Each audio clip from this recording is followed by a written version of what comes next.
How do you keep a business not just running, but profitable and growing for over 30 years? That's exactly what today's guest has done. And in this episode, he shares the timeless principles that have fueled his long-term success. Whether you're just starting out with a brand new business or you've been in the game for a while, these insights are going to be incredibly valuable. Let's dive in and learn exactly what it takes to build a business that lasts. Are you looking for new ways to make your sales grow? You've tried other podcasts, but they don't seem to know. Harvest the growth potential of your product or service as we share stories and strategies that'll make your competitors nervous. Now, here's the host of the Harvest Growth Podcast, John LeClaire. Welcome back to the show. I'm really excited to be speaking with Bob Janjigian today. He is a managing partner of Kingsbury Club. There's actually two fitness clubs in Massachusetts, the Kingsbury Club and then the Kingsbury Club Medfield. You can get them, you can check them out at kingsburyclub.com and kingsburyclubmedfield.com. If you're listening from a remote area that's not near Massachusetts, at least check out the website. These are beautiful clubs. It's really impressive what Bob and his team have built over the years, and you can see some great imagery. If you're local, check out the gyms for sure. You're going to love them. But we're going to talk about the story behind those clubs and some interesting business stories as well along the way. Before we dive in further, though, I just want to welcome to the show, Bob. Thank you, John. Thank you very much. I appreciate you taking the time. Managing and running two big clubs like this and owning these two big clubs, I know is a very busy job. So I appreciate you taking the time out of your day to share your story with us. So thanks again for that. Let's talk about the two clubs. So one of them started, I believe, in 1992. It's been around for a long time. The other in 2008. Can you talk maybe about, let's just talk about the clubs themselves for those who might not be familiar with them, and give us a description of how the two might be similar or different from each other, and some of the key amenities, describe the clubs in general. Yeah, they're kind of a different animal. They're multi-purpose clubs, starting with fitness and tennis. Some of the other things they have are aquatics, a lot of pickleball, basketball, platform tennis, which is a different outdoor sport in Medfield, spa and salon we have in Kingston. Both have restaurants. And, the two are slightly different in what they offer, but relatively the same. The main components, like the tennis, the fitness, the aquatics, we have all of that. So it's everything under one roof. And Kingston's about, I'd say, 85,000 square feet, and Medfield's about 165,000 square feet. Those are big clubs. How far apart geographically are the two clubs? About 50 minutes. So I have a pretty good commute. So I live around the Boston area. So I'm a little bit over an hour to Kingston and about 40 minutes to Medfield. Do you generally split your time roughly between the two? Yeah, every other day I'm usually at the other club, and the beauty of that is no one ever really knows where I'm at. So I can, Nice. If I go golfing, I can do that just as easily. That's awesome. But I'm generally I used to do both clubs sometimes on the same day, and but now it's as I've gotten older, it's every other day for either one. Yeah. How did you originally? So let's dial back to 1992. How did you originally found the first club? Well, it all started with my dad. My dad was doing workout projects with banks. So if a bank had troubled property, he would go in, and if they had foreclosed, he would go in and rework the operation and get it ready for an auction or a resale.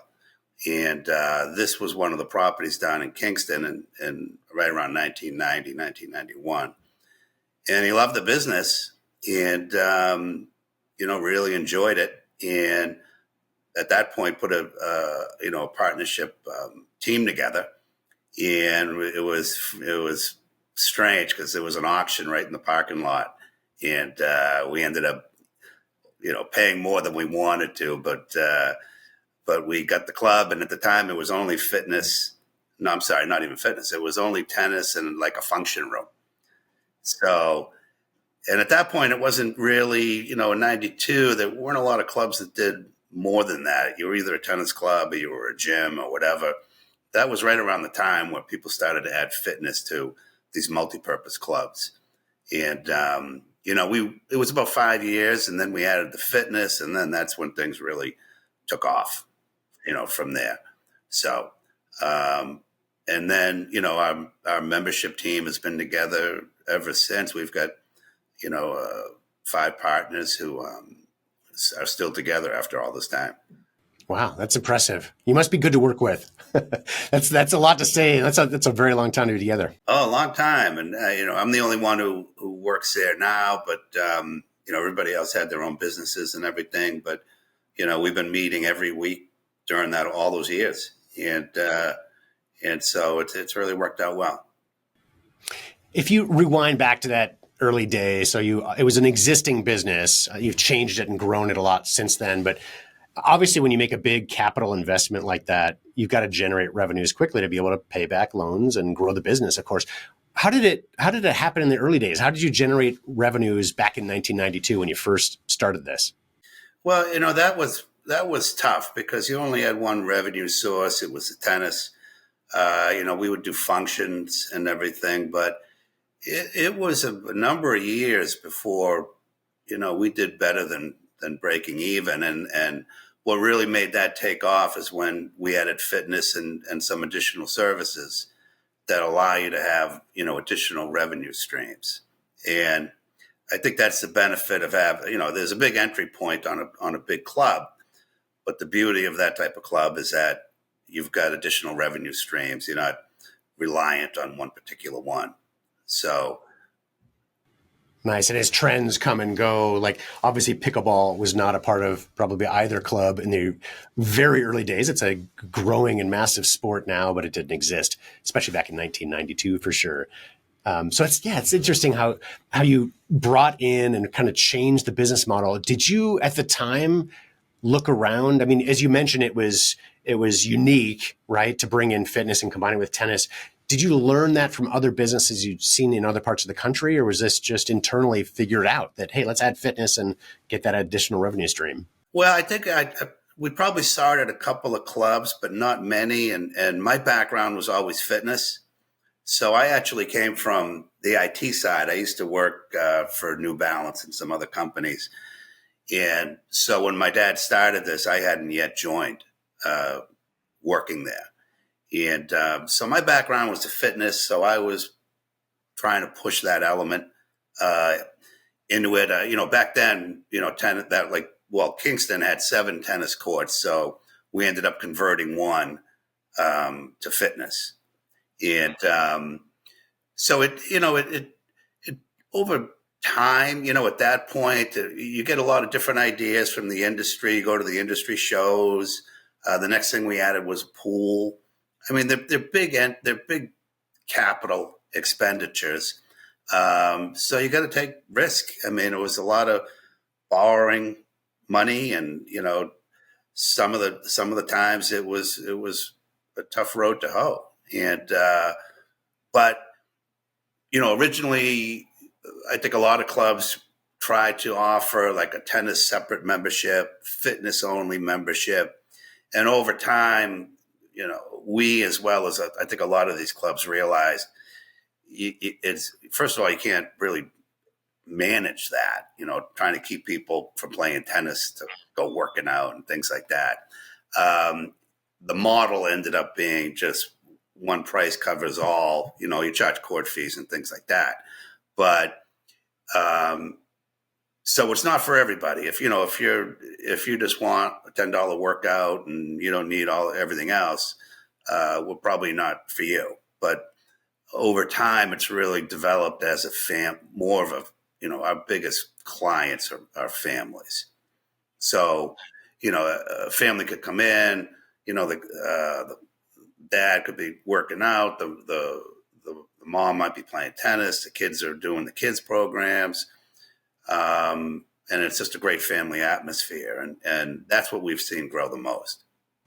And you mentioned you've got a restaurant on site, and obviously we call it a club, right? A club environment. you compare that to some fitness facilities that might, the really cheap ones or whatever. There's a purpose for it, right? If you just want to go in and work out alone and be out of there in half an hour or whatever. How is the environment though? I assume it's very social, right? It's almost like from what I understand, a kind of a country club feel where you go in and know people. It's if you could maybe describe the experience in the club and why some of your members do choose to stay with you for so long. Yeah, I mean, that's what it is. I mean, it's sometimes we describe it that way. It's like a country club without the golf. And in many ways, we offer a lot more than what a country club would offer. And we have our meetings Wednesday nights at our Medfield clubs with the partners and everything. And the pub is just, really, it's buzzing most of the nights. I mean, it kind of comes in waves. So in Medfield, we've got 12 indoor pickleball courts, and you could have, 30 people come off the courts and go to the restaurant. And we've got golf simulators in the restaurant. So we've got the golf leagues going. People could be coming off pickleball, could be coming off tennis, coming down from fitness. Tons of families in the restaurant, and just people as groups. They just congregate. It's easier just to come to the restaurant than try to meet out somewhere else. And the food's great and the atmosphere is great. It's just a great spot to be in. And a lot of times we just sit back and enjoy the membership and chit chat with them. And it's funny, over the years, people feel a little safer knowing that their kids are working out under the same roof that they're playing tennis or pickleball. So it becomes like a family event. Sometimes they're there 2, 3, 4 hours of the day. It's crazy. Yeah. I love it. Yeah. Getting that kind of social feel, it makes such a big difference. Frankly, I wish I lived a lot closer. It's a long commute from Denver out to Massachusetts, unfortunately, but I do need we get out there fairly often. So I'll have to I'm come sure by and you visit guys probably have gym a lot of one these clubs days. like that too out there, I would think. Yeah, it's somewhat similar, for sure. But, again, to our audience, check out the website. These clubs in Massachusetts are beautiful. Like what you've put together is really impressive at both locations. You can see all the photos on both websites. Again, Kingsbury Club and KingsburyClubMedfield.com. It's, those are unique. I mean, there's certainly clubs out here. There's good locations, et cetera. It's different, but I definitely want to come out and visit those. Let's talk about opening two businesses that are relatively similar, two locations, but I'm trying to do the math. Let's say 16 years apart. Is that right? So 1992 to 2008, very different times, kind of pre-internet and post-internet almost, right? Like the internet boom, the original one was right in the middle of that, right? Around the year 2000-ish or late 90s kind of thing. How is it different opening the club in 92 versus 2008 from a marketing perspective? So how you got the word out, et cetera, what changed in that interim? Well, yeah, I mean, Kingston was an existing club. So, that dynamic was in some ways a lot easier. Medfield, we built from scratch. So, and we opened September of 2008, right at the recession. I mean, the absolute worst time. You couldn't pick a worse time to open a business. And so we had a trailer out there doing pre-sales probably for a couple of years. And towards the end, the cost of steel skyrocketed. Everything went through the roof. So luckily, we had the benefit of Kingston to help support the shortfall in Medfield. It was very, very difficult. I got to tell you, because the capital expenditure on building a club like that, and when we built it, it was tennis and fitness and restaurants. So there was no pools, no pickleball. You have to build your revenue up to the point where the banks would even talk to you about doing an expansion from that point. So it was, I won't lie. It was very difficult and had some tough roads. For sure. And luckily, we've got, for us, the staff is the key. And we've had staff with us since 1992. Most of our managers have been there, anywhere from 10 to 25 years. So they know the operation. And that's probably one of the biggest, if not the biggest, keys to why we've been successful. I think it's a great example too for myself and for our listeners. As really, there's distress involved with both of the businesses, right? The first one you bought out of it was a distressed property at the time, right? And you came in and turned it around and grew it. And the second one, the economy was distressed. I mean, 08, 09 was a brutal time, especially to be launching something new like this. That is it's a luxury to be able to go to a club where people are starting to pinch pennies, et cetera. So it makes it difficult. And now, both businesses are really flourishing. I think it's a great example of fight through hard times that come in any business. Sometimes it's driven by economic circumstances that we can't control, right? The world around us. And sometimes it's driven by problems, mistakes, things that happen that are very business specific, but we can weather through the storm. And staying with the business, making it work, getting the right people, as you mentioned, involved in the business can certainly help grow and make it past the storm into much better times and, very successful businesses you've got now. So I want to shift gear. Oh, go ahead. Our partners, whenever we needed an infuse of capital, whether it was, temporary or long-term, no one ever hesitated. And, it would have been easy to look at some of those tough times and say, I can't do it anymore. And, but nobody did. And I think that's why we've got a pretty close-knit group. That's good. I think I'm glad you brought that up because you think about it's really having that shared vision, whether it's investors, partners, or yourself, for solopreneurs that are out there, having the vision of what the business is going to become helps you weather those storms, right? It helps you see past what might be a current difficulty towards what your end goal is. And, you knew at the time, and your partners, as you're saying, did as well, of what this business could and would become eventually. And you just need to push through some of the hard stuff. And sometimes that's funding. Sometimes it's tenacity. There's a lot that it could take, but yeah, it's good to have a good team behind you. Like COVID, that was another tough one. So tough. Well, Bob, thanks for the time today. Is there anything I didn't ask you about your club or anything else that you think would be helpful for our audience? Well, for the most part, I think we've just got a great team and, the employees, treat it like it's their own. So I don't have to worry about, our general managers and all the managers, they take care of, every problem. The staff has been tremendous and everything we try to do high end. So no one really worries about, well, how can we do this new project,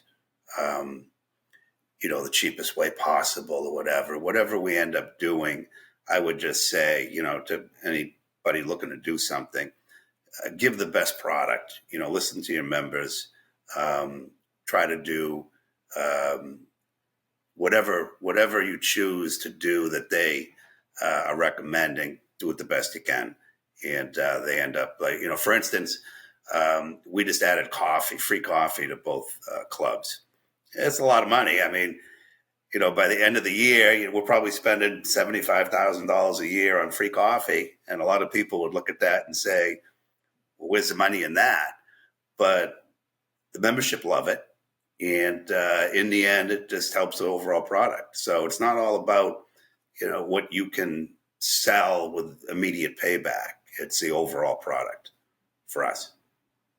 Yeah, the quality of the experience. And I think that applies really to any business that our audience might own or will be looking to launch, et cetera. The quality of the experience and the quality of, as you call it, the product that you're delivering.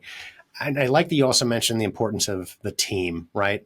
Sometimes our team are front facing. So in a business like yours, the team is part of the product, right? It's part of the experience, the quality with people going into your clubs.